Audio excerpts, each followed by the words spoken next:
Welcome to Answering the Call, the official podcast of the 12-Man Foundation. Our show brings you closer to the heart of Texas A&M athletics through stories of perseverance, purpose, and opportunity made possible by 12-Man Foundation donors. Hear firsthand from the student athletes, coaches, staff, and donors who are driving the success and future of Aggie athletics. Let's dive into today's episode. Howdy, Ags, and welcome back to another episode of Answering the Call, the official podcast of the 12-Man Foundation. I'm Ivy Robinson, and today I am joined by Aggie Football student athlete Isaiah Horton. Welcome to Answering the Call, Isaiah. Thank you. We're excited to have you on the show, and why don't you just first start, Isaiah, by telling us, where you're from and a unique fact about yourself that not many people know. So I'm from Nashville, Tennessee, born and raised. And then I say a unique fact about me, I'm obsessed with Michael Jackson. Do you have a favorite Michael Jackson song? Human Nature. Yeah. Awesome. Isaiah, I'm curious, how would your family and friends describe your personality, like who you are as a person? I would just say, for one, caring, loving. Also, they would describe me as tough love. I want to make you better. I want to make people around me better. I've been blessed with a lot of things in my life. I've been blessed and fortunate, and so I just feel like I want to do a great job of whoever's around me, I want to get the best out of you. And if that's just, me being on you, but after that, I'm going to come back and make sure I show love and make sure it's coming from a place of love. That's so good. Where do you think those characteristics and those traits come from? Did you learn it from, a family member, or where do you think, who instilled that in you? Definitely my family. I picked up traits from each and every one of them. My mom, my dad, my brother, and my sister. Those are my immediate family I grew up with. But I would say more my mom, just because my father was in the military and he was deployed. So he was overseas for a couple of years doing his job. He was a great father still while he was overseas. So it wasn't just it wasn't around. But my mom, just seeing her raise 3 children and just whatever she said she was going to do, she did it. And that's something that sticks with me for the rest of my life. If I say I'm going to do something, I'm going to do it to the fullest, not just doing it. Mm-hmm.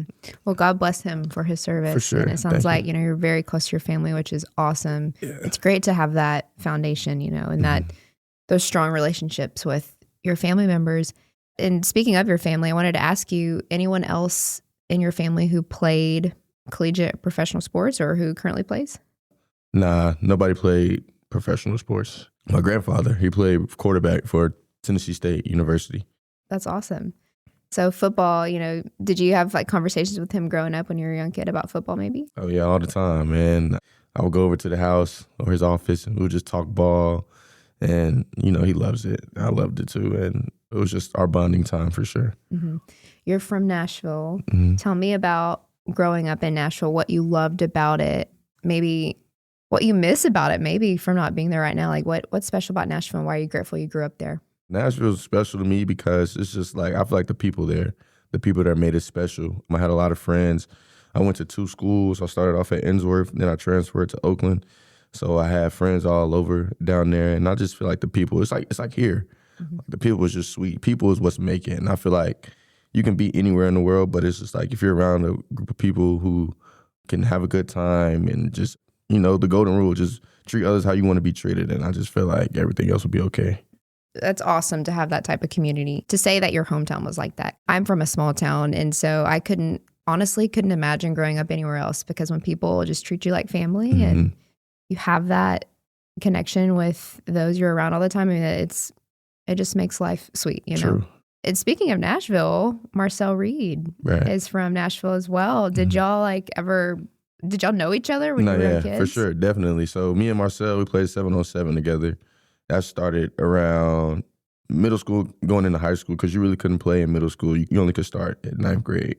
But me and him were the top tier athletes. So that 8th grade summer going into 9th grade, that's when we met. And we played on a team called Tennessee 7-on-7 Select. And we just kind of was buddies from ever since. We would just go to high school football, because at that time we were trying to figure out what school we wanted to go to. And it was schools like Ravenwood, NBA, Innsworth, BJ, all kinds of high schools. And so we would go to the football games. We wouldn't even be watching the game. We would just be behind the bleachers playing pickup Smith football and stuff like that. And so, we were just being kids having fun. literally the football game going on. We not even watching it. We doing God knows what, whatever else, and just having the ball. That connection started just real, recognize real. Take us back to the beginning. I want to know, when did sports first come into your life? Yeah, so the football was the first sport I played. I was at 5 years old. I played for a team called Brentwood Blaze, and that was an organization. That's where I started everything at. It was in Nashville. So I didn't start off playing receiver. I was kind of like more of a big, chunky kid. And so I was just trying to figure out my position. I played running back. I played quarterback. I played offensive line. I played D-line. The reason I played those positions is because I was overweight.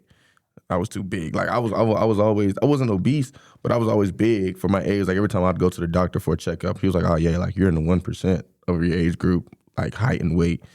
My dad was like, "Oh yeah, we gonna have to do something with that. Like we can't just waste that." I trained and I just found love for the game. I grew up watching Tavon Austin, Julio Jones, Chris Johnson, because he was Tennessee Titan at the time, Eddie George, Steve McNair, Trent McNair is his son that I'm really, really close friends with. And so, like, I was just around a lot of ball, a lot. Yeah, it sounds like it. Yeah. Did you ever picture yourself becoming a receiver? Like, was that, when did you pick up that position?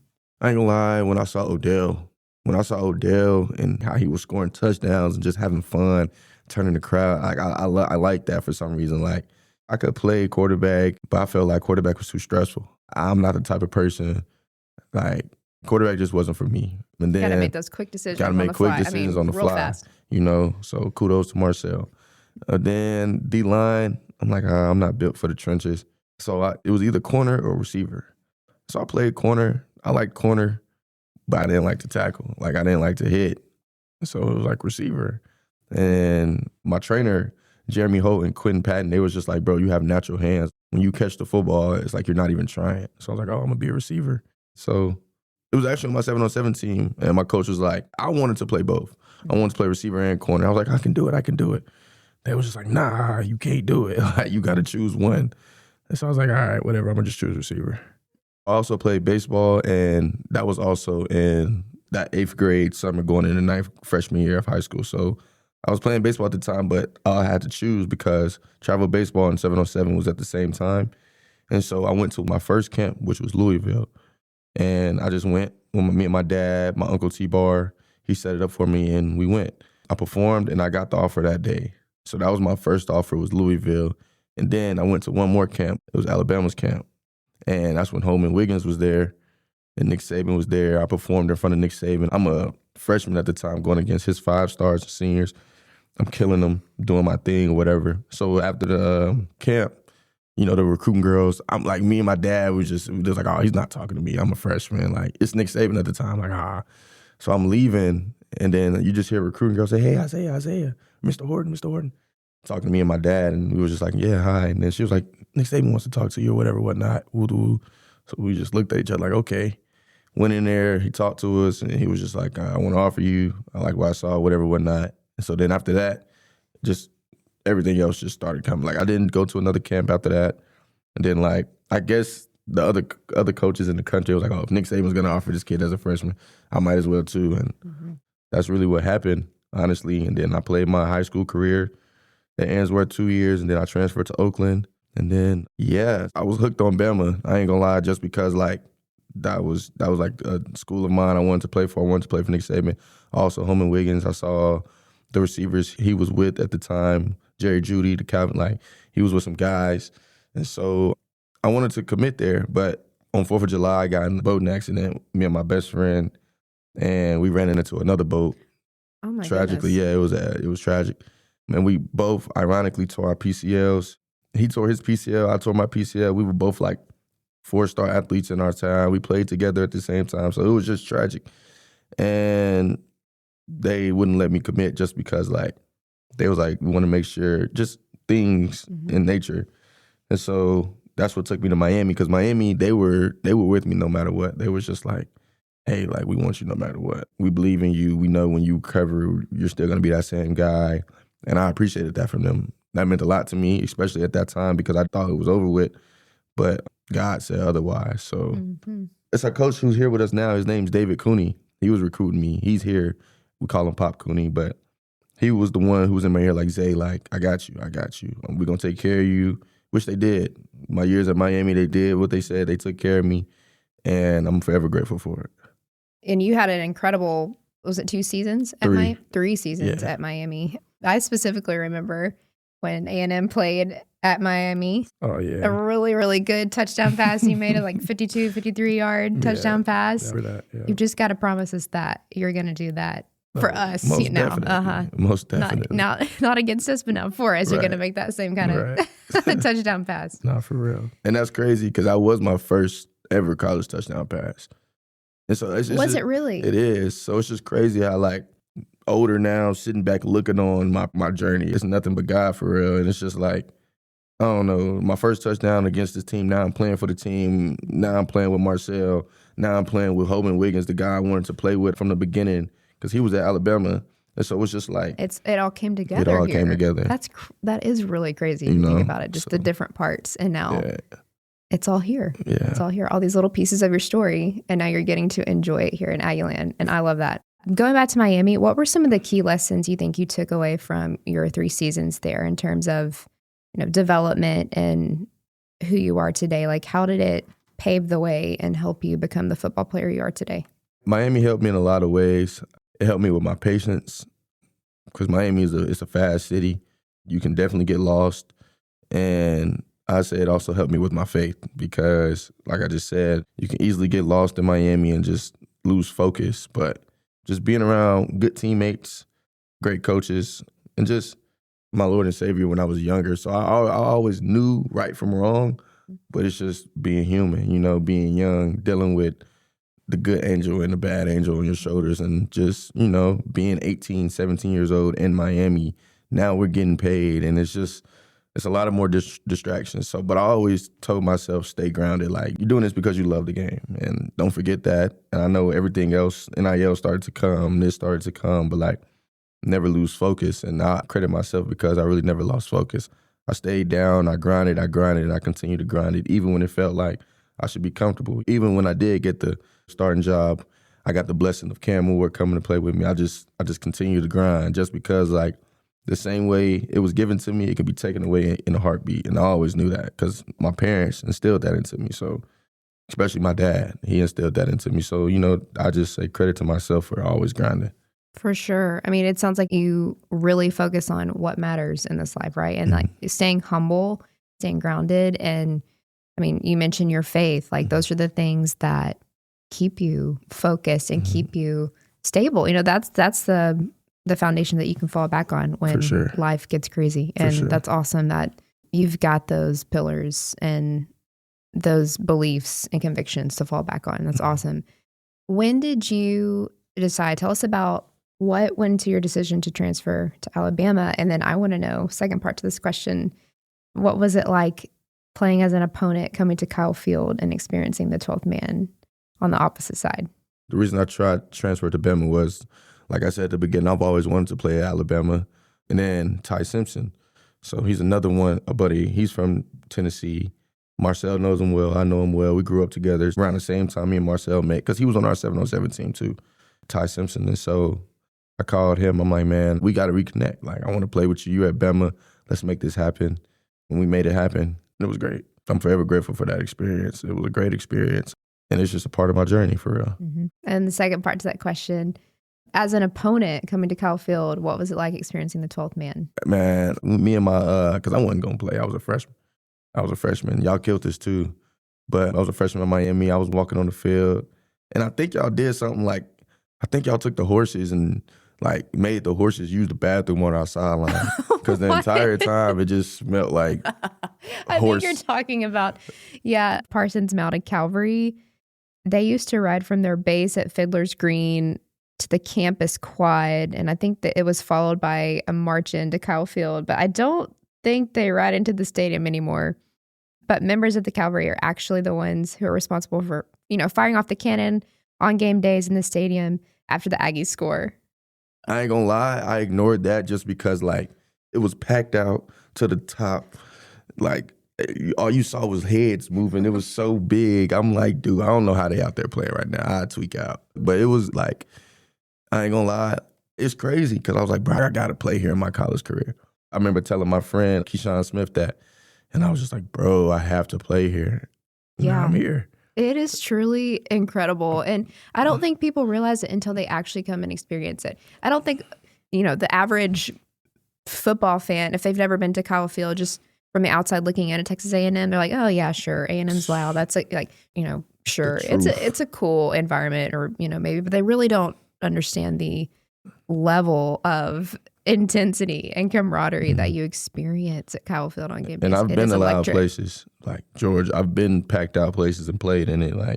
And I haven't even played here yet. But I just, from that one experience when I was a freshman, I remember I've never seen nothing like it ever since. And so knowing that, having that experience, how do you feel preparing for this upcoming 2026 football season, knowing you're going to be on the Aggie side, walking down that main tunnel? I'm so ready. I want to stay even keel because I don't want to move too fast ahead. I just want to be where my feet is and continue to grind. But I'm telling you, I'm so ready. I can't wait. I'm just ready to turn y'all up. It's weird. It's like I'm addicted to it. I don't know. I just love football. I just love bringing other people joy.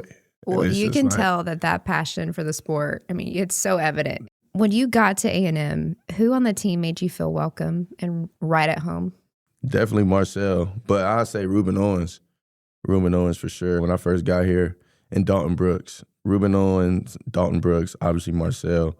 But I tried to not be around him because I'm obviously comfortable, but I wanted to let other guys know hey, who are you? I want to be cool with you. I didn't, you know what I'm saying? I didn't want to be the guy oh, it's just going to be a Marcel and Isaiah show. Nah, I'm just here to help the team out. I don't want to overstep. I want to listen to what y'all have to tell me. This is y'all's team first, and I'm just coming in to give you the experience and knowledge that I got. We got to work together. But I say Ruben Owens and Dalton Brooks for sure.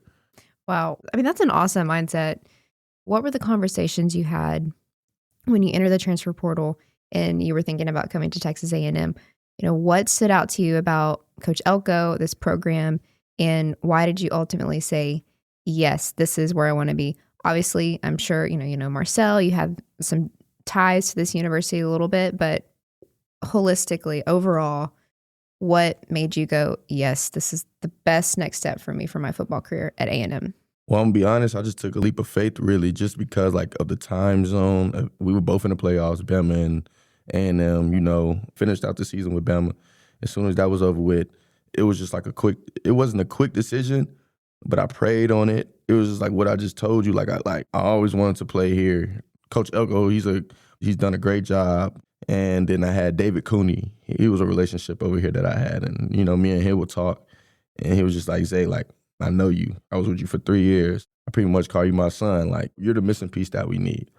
And it's just they had something that I wanted that I've been looking for my whole time. And I have something that they want. So it's just so it's a perfect match. It's a perfect fit. I talked to Marcel.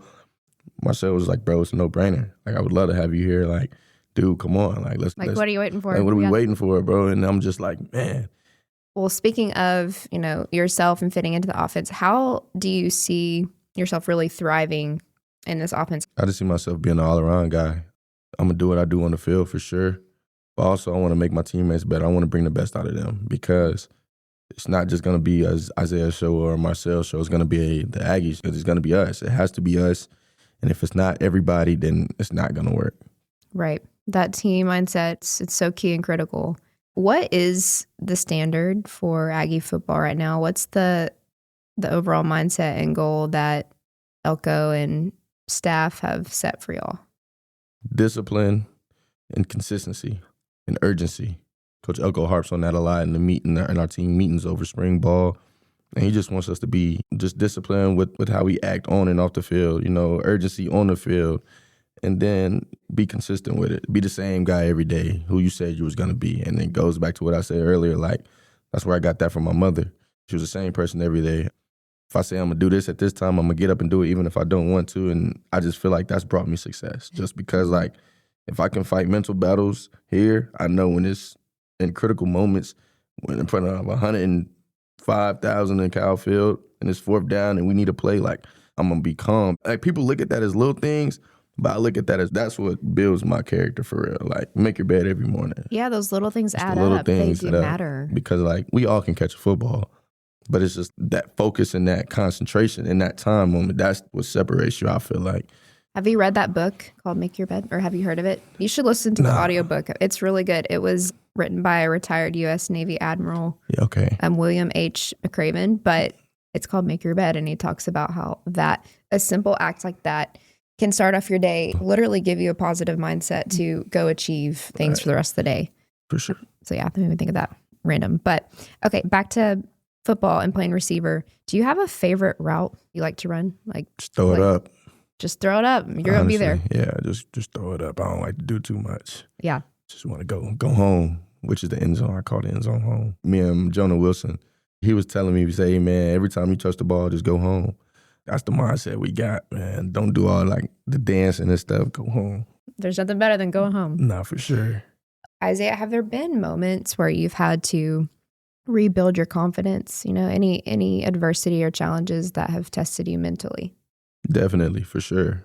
Yeah, it's been a lot of moments in my career where, you know, I've been down on myself. I'm really hard on myself. So before like anybody else can get on me, I'm already on myself. That's where my patience had to come in because I didn't want to hear what I already knew. You know what I'm saying? And so I feel like that's where it helped me as a player to have patience, just to let them say it.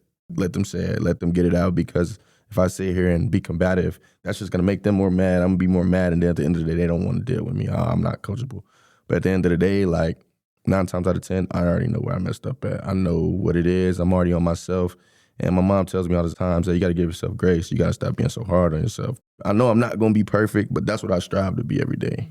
And it's a good thing to strive for. Yeah. But also realizing and accepting the fact that, like, yeah, we're not perfect, and we will never be able to achieve the level of complete perfectness. Mm-hmm. But that's good. Yeah, give yourself grace.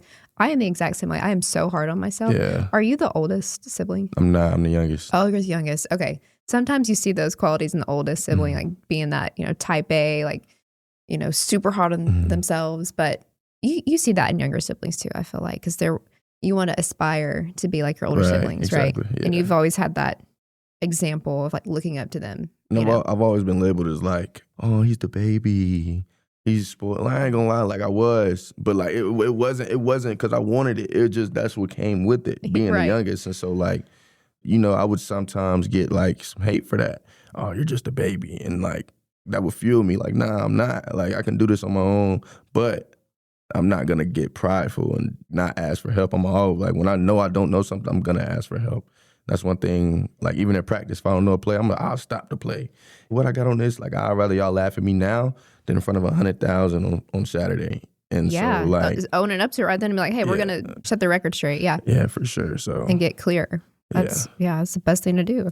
Talking about like getting help, getting support, I wanted to ask you about the student athlete resources here at Texas A&M that Aggie student athletes have access to. I mean, we're sitting in the Adam C. Sin Academic and Wellness Center, where there is just a plethora of resources, places, people you can go to get support, from nutrition to sports medicine, mental health, like academics. Mm-hmm. So tell us about your perspective of all those resources. How has it already helped you elevate your success, not only in football competition, but in the classroom and just being a student athlete? It's helped me elevate just me as a man, me as a person, being around peers of my age that also, it's cool to see y'all, stuff like this. It's cool to see that just because we're next up, I look at it at. Like, we're the next generation that's gonna, like, what are we gonna do for the world? Like, how are we gonna take it over? And like, I'm really proud of our generation for real, because we're big on our faith. We're not afraid to put it out there for sure. And like, that's what I'm more proud of, because like the world is full of chaos, but we're able to see through that, have a good fight, and just finish the race for real. So you've enjoyed just the community here at Texas A&M, the people, what they stand for, their values, and it has felt like a home. Right. Yeah. What kind of off-field preparation do you think separates good receivers from great ones? Your consistency, your habits, your daily habits, what you do on a daily basis. Are you just a guy who goes with the wind? Or are you just a guy who's waiting on somebody to tell you to do something? Or are you an overachiever? Like, are you got to go get it for yourself? So I feel like that's what separates you from on the field and off the field. At the end of the day, we all have fast 40 times. We all can jump high. We all can catch the ball. But What's going to make them stand out to you? And that's how I look at it on a daily basis every day. Mm-hmm. Going back to your family and kind of the values and things they instilled in you, tell me about education. Did they ever emphasize the importance of education to you and getting a degree? And how important is it to you? Or why are you grateful for the opportunity to pursue the sport that you love, continue your football career while also, getting a great degree? My parents, I couldn't play sports if my grades wasn't right. I come home with something crazy, oh, you're not going. And it's been weekends like that where my baseball coach was like, please, we need him. Nah, he ain't coming. My mom, he ain't coming. And then that's where I learned, it's not about you, Zay. You got other people depending on you. So get your stuff together so you can go play, because I know you want to, but it's not just about you. And so then that's when I learned this isn't about me. And I learned that what I do affects everybody, not just me. So when I'm playing for the team on the front and the name on my back. Education is overly important to me. And also, I graduated from Bama. Tell me why you were grateful to get your degree from Alabama and walk that stage. I was grateful to get it at Bama just because that's one of my dream schools. I've always wanted to be at Bama. And just the people I met at Bama, I feel like that's what made it there, man. They were special. That place is a special place. I'm forever be grateful for that place, and I appreciate everything they did for me. But, yeah, it felt good to walk across the stage, man, more so for my mom, just to see the smile on her face, and my dad, my family, It's for me too, but that degree will last a lifetime. Time, for sure. As a wide receiver in this era of college athletics where NIL is dominating the scene, how have you approached those NIL opportunities, and how do you balance it while staying focused on just the sport, right? How do you balance you playing and then the NIL opportunities and doors that have opened through NIL? Just like I said earlier, I never really came in to football for the money. So I just make sure that the opportunity is a right fit for me. And I'm going to seize every opportunity that they're giving it. They created this for us, so it's just why not? That's just what I look at. And if it fits me and my brand and my family, then yeah, I'll do it. I've also been told all money isn't really good money. So, that's just how I look at it. That's wise. I also know, Isaiah, that you got to interact with some passionate Aggie fans, some 12 Men Foundation donors.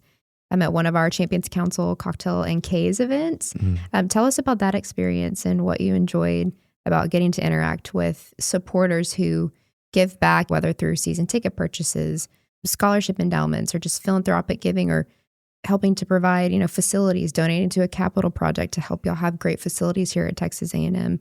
Tell us about getting to talk to those individuals and what it meant to you. Definitely. No, it was great talking to those individuals. They just showed me how passionate they are about this program. And because when I told them I'm a transfer, it kind of which I get and I totally respect, but it was just we love our Aggies. We love our Aggies. And it was funny. It was just funny. I didn't take it personal. It was cool because I understand. But they also, it was love to me. They welcomed me. We're glad you're here with us now. And it's just, I love the passion behind it because it shows me from the top down, it shows how genuine everybody is here. And it's just that's the place I want to be at. I want to be here. That's awesome. For sure. And looking ahead, any specific goals you have for this upcoming football season? Definitely. Bringing some jewelry back here to Aggieland. Nice little trophy. Let's do it. That's the only goal. Let's do it. And then long term, what kind of receiver and person do you want to be remembered as? I just want to be remembered as the person who made other people around him better and was just genuine. And also on the field, I just want to be remembered as that guy's crazy. How did he just do that? Yeah, how did he just do that? It's he's unstoppable. He can do whatever he wants. That's kind of how I want to be remembered. Finally, Isaiah, to wrap up today, why are you proud to now be an Aggie, be a part of this program, and wear the maroon and white? Because I feel like I'm finally where I wanted to be all along, and I feel it in my spirit, and that's a good thing. And it's just, I'm excited to be under Coach Elko, because I respect him as a man first and a coach. I respect all of my coaches. They're all great human beings. And it's just, Texas A&M deserves a national championship. And I feel like it's just sweet people here, bro. Y'all are amazing. And it's it's time for us to give y'all what y'all deserve. Just like you said earlier, you like going home to the end zone, and you came home, it feels like, to Aggieland. Sure. So Very excited for you and that you're here now at Texas A&M. And we all can't wait to see, what the future holds for Aggie football. So Isaiah Horton on Answering the Call podcast. Thank you again for the time today, Isaiah. Thank you. Thank you for joining us on another episode of Answering the Call. If you're enjoying the show, please rate and follow us on your podcast streaming platform of choice so you can be the first to know when a new episode drops. As always, a big thank you to our incredible podcast producer, Megan Rohde, to 12th Man Productions, and Texas A&M Athletics NIL Department. We extend our heartfelt gratitude to every donor and season ticket holder for always answering the call through loyal support of Texas A&M Athletics and our student athletes. We will be back soon with more content. Thanks and gig 'em.